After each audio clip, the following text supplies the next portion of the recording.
Assalamualaikum teman-teman semua, kembali lagi dengan Bang Dede di sini. Saya berada di kandang. Di belakang saya ini adalah penampakan bebek packing usia 1 minggu, teman-teman. Hari ini jadwalnya bebek ini karena amoniaknya sudah berlebih, kandangnya kan kecil, kandang box, dan tidak saya bongkar kotorannya, saya campur saja. Maka agenda hari ini akan saya pindahkan ke bawah dan saya vaksin suntik. Tapi teman-teman bisa lihat kondisi kandang saya seperti apa. Begini teman-teman. Teman-teman, inilah penampakan kandangnya. Hanya diliputi tiang-tiang penyangga, dinding-dinding sederhana dan atap yang rapat ya. Nah, di sini ada entok teman-teman. Jadi kandangnya ini ukurannya panjang sekitar 7 meter dan lebar 3 meter. Akhirnya saya sekat dua. Yang mana sebelah sini nantinya yang saya fungsikan sebagai pembesaran bebek ya teman-teman. Di sini akan saya fungsikan pembesaran bebek. Dan yang sini sebagai penampungan entok. Karena saya menyuplai warung-warung makan di daerah Wonosobo. Ya nggak banyak lah, tapi alhamdulillah bisa untuk sumber pendapatan ya. Jadi entok-entok ini yang nantinya saya potong lalu saya belah menjadi 4 bagian yang nantinya menjadi entok goreng ataupun rica-rica ataupun opor ya. Dan sebelah nanti saya fungsikan sebagai bebek packing karena entok ini hanya penampungan dan saya pingin satu hewan yang saya ternak dari kecil, yaitu tercetuslah bebek packing yang nantinya saya letakkan di sini. Nah teman-teman, kondisi kandang saya lihat bawahnya sirkulasinya terlalu full ya, akhirnya nanti angin-angin yang daerah sini teman-teman. Nah, karena lokasi kandang saya berada di pinggiran tebing dan situ jalur nasional, jalur provinsi antara Kabupaten Wonosobo dan Purworejo. Itu lihat teman-teman, ada mobil yang lewat dan di bawah sini adalah toko Serba 35 Sapuran, Kecamatan Sapuran, Kabupaten Wonosobo. Jadi anginnya akan masuk ke kandang semua. Alhasil nanti ketika ada hujan yang lebat disertai angin kencang, serpihan-serpihan air hujannya akan masuk lewat celah-celah bawah yang mengakibatkan lantai kandang itu lembab dan menghasilkan bau yang mengganggu tetangga. Jadi solusinya bagaimana teman-teman? Solusinya saya sudah pesan ini. Nah, ini kalau di daerah Wonosobo namanya belabak. Mungkin ada yang mengatakan papan. Ini kayu yang buat dinding rumah ya teman-teman. Yang nantinya akan saya pasang di bawah. Di bawah sela-sela itu menutupi, nanti saya pasang keliling. Yang nantinya setelah terpasang akan saya tebarkan sekam padi.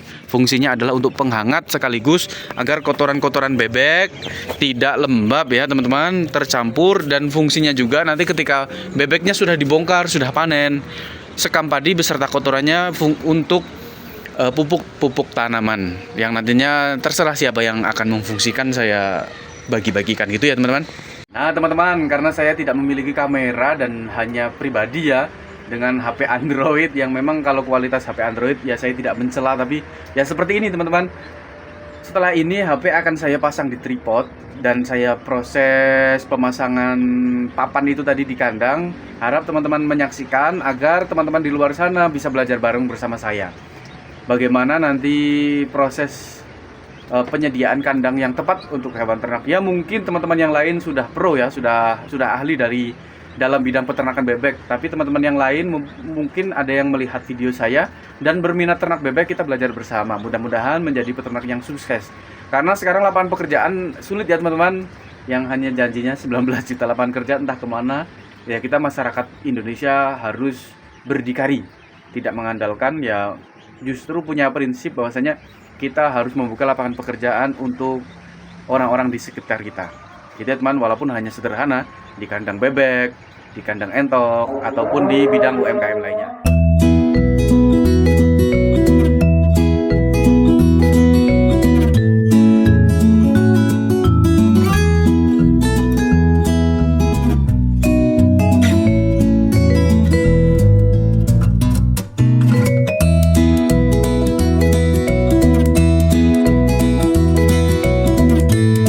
Teman-teman, pemasangannya hanya seperti ini ya, hanya kita ratakan di bagian bawah karena fungsinya memang mencegah angin yang terlalu berhembus agar tidak dingin, sekaligus untuk mencegah air masuk ya. Jadi hanya seperti itu, nanti kita rapatkan keliling full di sini. Dan setelah keliling sudah full, kita tebarkan sekam padi agar hangat ya teman-teman. Oke, kita lanjutkan pemasangannya. Oke teman-teman, ini videonya tadi saya skip, mohon maaf ya. Ini langsung saja. Sketsanya kira-kira seperti ini. Jadi hanya di pinggir-pinggir seperti ini ya teman-teman. Hanya di pinggir-pinggir. Nah, kenapa ini saya kosongkan? Nanti harapannya di atas sana itu tempat air minum, dan saya kasih bambu-bambu itu sebagai alas air minum, sehingga nanti ketika bebek itu minum, tetesan air minumnya tidak membasahi daerah sekam.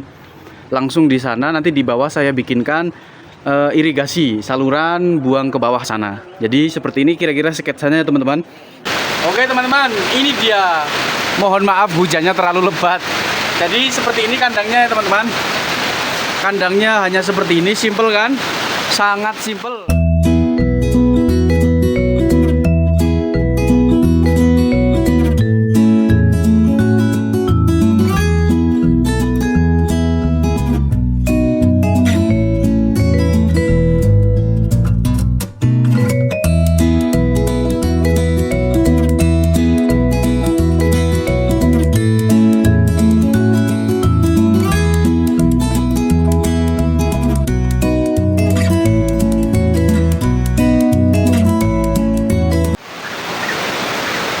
Nah, alhamdulillah hanya satu karung cukup ya teman-teman.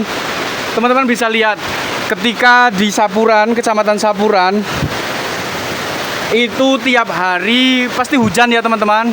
Dan hujannya itu bukan skala kecil hanya gerimis, melainkan hujan yang deras seperti ini teman-teman. Nah, teman-teman bisa lihat kandang ini. Tuh. Seumpama tidak saya kasih pembatas, otomatis kandang akan terkena air hujan teman-teman, dan mengakibatkan lembab ya. Nah teman-teman, sebelum bebeknya masuk ke kandang pembesaran, kita suntik vaksin dulu karena ini penting ya teman-teman untuk menjaga imunitas tubuh bebek.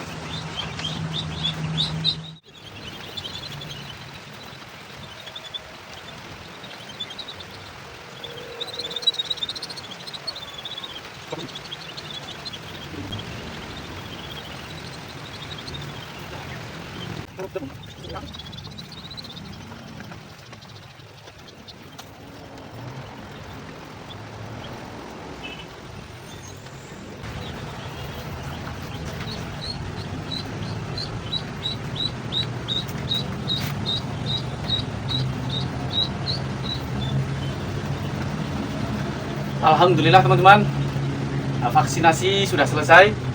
Nantikan video-video selanjutnya kita belajar bersama untuk melihat perkembangan bebek yang saya miliki ini. Hanya satu box ataupun 100 ekor. Semoga lulus seleksi alam setelah vaksin ini sehat dan bisa mencapai bobot yang kita targetkan saat panen. Terima kasih. Wassalamualaikum warahmatullahi wabarakatuh.